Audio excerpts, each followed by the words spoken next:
Molecule उतना हमें लेना होता है क्या। तो ये किस में तब्दील हो जाएगा, Cl में। हमारी किस फॉर्म में रहेगा, गैसियस फॉर्म में।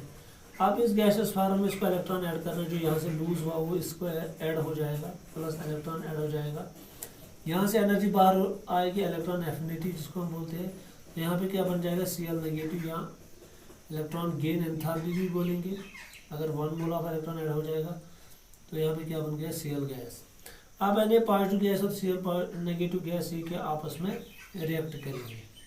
जब ये आपस में रिएक्ट करेंगे तो ये क्या बनाएंगे, ये यहाँ पे NaCl बनाएंगे। तो उस दौरान जब गैसियस स्टेट में दूर मिल जाते हैं तो उस टाइम क्या निकलती है, शाबाश, लैटिस एनर्जी बाहर निकलती है। तो इस तरह बहुत सारे प्रोसेसेस वजूद में आ गए, बहुत सारे एनर्जी चेंजेस में आ गई, और वो नेट एनर्जी चेंज किसके बराबर होती है, डेल्टा HF, जो हेसिस लॉ ने हमें समझाई। अब अगर हमें क्या कैलकुलेट करना है, इसी प्रोसेस के लिए हमें क्या करना है, शाबाश, इसी प्रोसेस के लिए हमें ये लेट्स एनर्जी कैलकुलेट करनी है। सबसे पहले मैं आपको बताऊंगा डेल्टा HF किसके बराबर है, क्योंकि सब्लिमेशन हमें यहाँ से ही देनी पड़ती है तो पॉजिटिव होगी, शाबाश, क्योंकि जो हम यहाँ से देते हैं पॉजिटिव, जो वहाँ से निकलते वो नेगेटिव होते हैं, वो आपको पता ही है। तो यहाँ पे क्या हो जाएगा, delta H sublimation plus ionisation energy भी यहाँ से ही देनी पड़ती है, डेल्टा H IE, शाबाश, प्लस बॉन्ड डिस्ट्रीब्यूशन एनर्जी भी हमें यहाँ से देनी पड़ेगी, 1/2 delta H BDE bond distribution energy. हाँ शाबाश।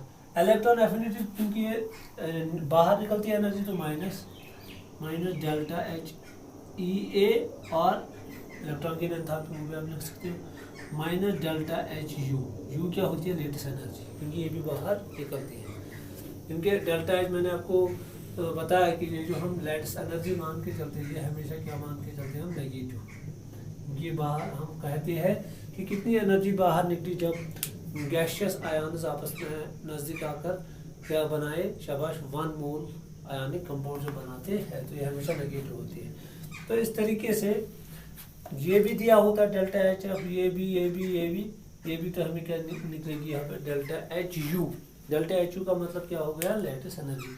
डेल्टा HU को यहाँ ले आएंगे, इसको यहाँ ले आएंगे, तो इस तरह से हमें ये सारी प्रोसेस यहाँ से सामने आएगी कि किस तरह हम क्या कैलकुलेट कर सकते हैं।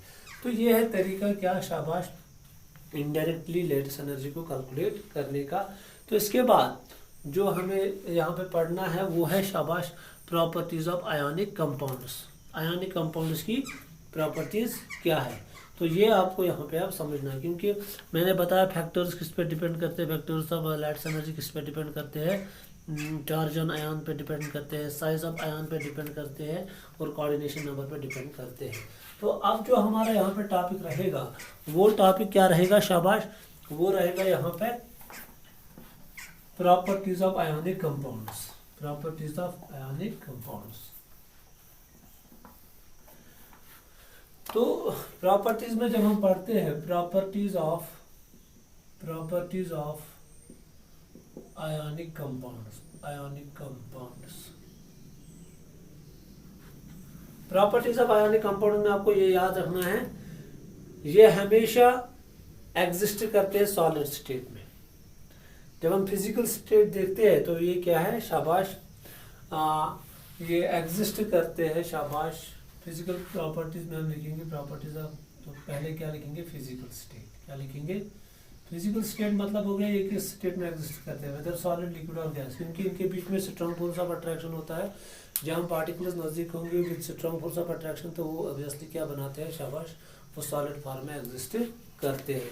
तो हम लिखेंगे, इसका मतलब हो गया फिजिकल स्टेट में whether they exist in solid. Physical state means whether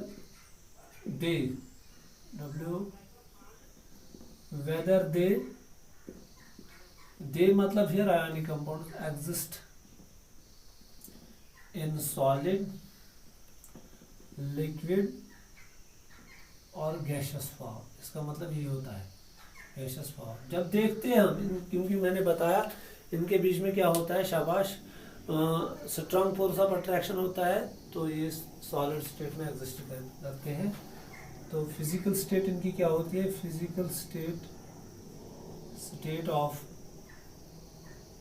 state of ionic compounds. Ionic compounds is solid, and they form three-dimensional lattice structure. Three-dimensional lattice structure होता है इनमें. Three-dimensional crystalline lattice स्ट्रक्चर होता है इनका.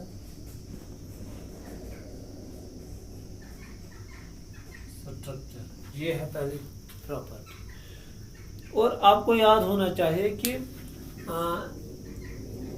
इस ionic compound में एक coordination number होता है. हर एक कैटायन एनायन से सराउंडेड होता है और हर एनायन जिसको हम बोलते हैं कैटायन से सराउंड होता है, तो उसको हम बोलते हैं शाबाश कोऑर्डिनेशन नंबर. तो सपोज NaCl में क्या है शाबाश, every Na is surrounded by 6 Cl negative ions and every Cl is surrounded by 6 Na positive ion. तो हियर कोऑर्डिनेशन नंबर इज 6. तो आपको समझ आना चाहिए कोऑर्डिनेशन नंबर क्या होता है. तो यह है फिजिकल स्टेट. दूसरा melting point and boiling point. क्योंकि फोर्स ऑफ अट्रैक्शन यहाँ पे क्या होता है, बहुत ज़्यादा स्ट्रांग होता है, तो ये क्या इनका मेल्टिंग पॉइंट बहुत ज़्यादा हाई होता है. As they exist in solid form with strong electrostatic force of attraction, ESFA, electrostatic force of attraction. They possess high melting point and boiling point. इनके पास क्या होता है, high melting point and boiling point. तीसरी बात conductivity. whether they are good conductors of heat and electricity or bad. याद रखिएगा conductivity में हम ज़्यादा इलेक्ट्रिसिटी की बात करते हैं क्योंकि इनके बीच में स्ट्रॉन्ग फोर्स ऑफ अट्रैक्शन होता है सॉलिड फॉर्म में. तो सॉलिड फॉर्म में ये बैड कंडक्टर होते हैं, मगर जो ही हम इनको किस में डालते हैं पानी में, वहाँ पे इनके आयन्स बन जाते हैं. जहाँ मोल्टन स्टेट जब भी हम इसकी लेते हैं वहाँ पे आयन्स बन जाते हैं. तो वो आयन्स क्या होते हैं, वो फ्री होते हैं. जब भी हम बाहर पोटेंशियल देते हैं तो वो इलेक्ट्रिक करंट कैरी करते हैं. तो हम लिखेंगे in solid form they are bad conductors of electricity.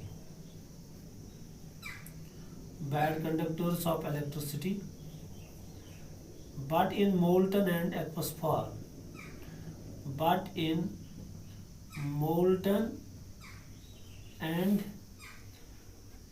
aqueous form they are good conductors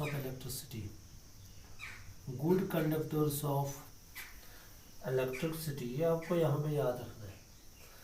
इसमें शाबाश एक्वस फॉर्म में और मोल्टन फॉर्म में ये क्या होते हैं यार, गुड कंडक्टर ऑफ इलेक्ट्रिसिटी. क्योंकि एक्वस फॉर्म में और मोल्टन फॉर्म में मूवमेंट ऑफ आयन्स होती है because of movement of ions.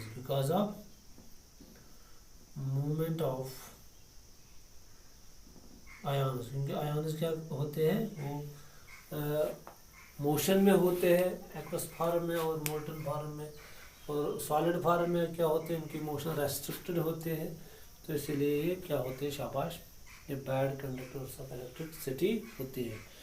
तो अब सवाल है क्या ये आइसोमेरिज्म शो करते हैं कौन, शाबाश आयनिक कंपाउंड्स. ये भी प्रॉपर्टी में ही आती है क्योंकि मैंने आपको बताया आयनिक कंपाउंड्स नॉन डायरेक्शनल होते हैं.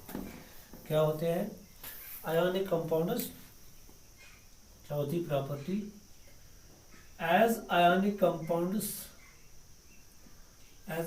compounds are non-directional in nature. Isomerism वो शो करते हैं जहाँ पे बॉन्ड बन जाएगा जिसको हम जहाँ पे किसी फिक्स्ड डायरेक्शन में बॉन्ड बन जाएगा, क्योंकि यहाँ पे नॉन डायरेक्शनल नेचर होता है, इसलिए यहाँ पे क्या शाबाश आइसोमेरिज्म पॉसिबल नहीं है। हैंस कोवलेंट कंपाउंड शो करते हैं आइसोमेरिज्म, क्यों? क्योंकि वहाँ पे जो बॉन्ड होता है वो एक फिक्स्ड डायरेक्शन में होता है, उससे क्या आ जाती है, एक ज्योमेट्री आ जाती है कंपाउंड में। तो hence they do not show isomerism। तो फिर क्या ये शो करते हैं? ये आइसोमॉर्फिज्म शो करते हैं। क्या शो करते हैं? शाबाश, आइसोमॉर्फिज्म। दैट मीन्स आइसोमॉर्फिज्म में क्या होता है, डिफरेंट कंपाउंड्स होते हैं, उनकी मॉलिक्यूलर फार्मूला क्या अलग होती है। आइसोमेरिज्म में क्या होता है, मॉलिक्यूलर फार्मूला सेम होती है मगर स्ट्रक्चर्स अलग होते हैं, स्ट्रक्चरल अरेंजमेंट होता है, एटम्स का अरेंजमेंट इन 3 डायमेंशनल स्पेस में क्या अलग अलग होता है। यहाँ पे क्या होता है, यहाँ पे मॉलिक्यूलर फार्मूला क्या होती है, डिफरेंट, मगर उनका जो क्रिस्टलाइन स्ट्रक्चर होता है, लाइट्स का स्ट्रक्चर, वो क्या होता है, सेम होता है। उसी को हम क्या बोलते हैं, आइसोमॉर्फिज्म। तो हम क्या लिख सकते हैं, आयोनिक कंपाउंड से कभी कभार ऑब्जेक्टिव आता है, आयोनिक कंपाउंड शो आइसोमॉर्फिज्म।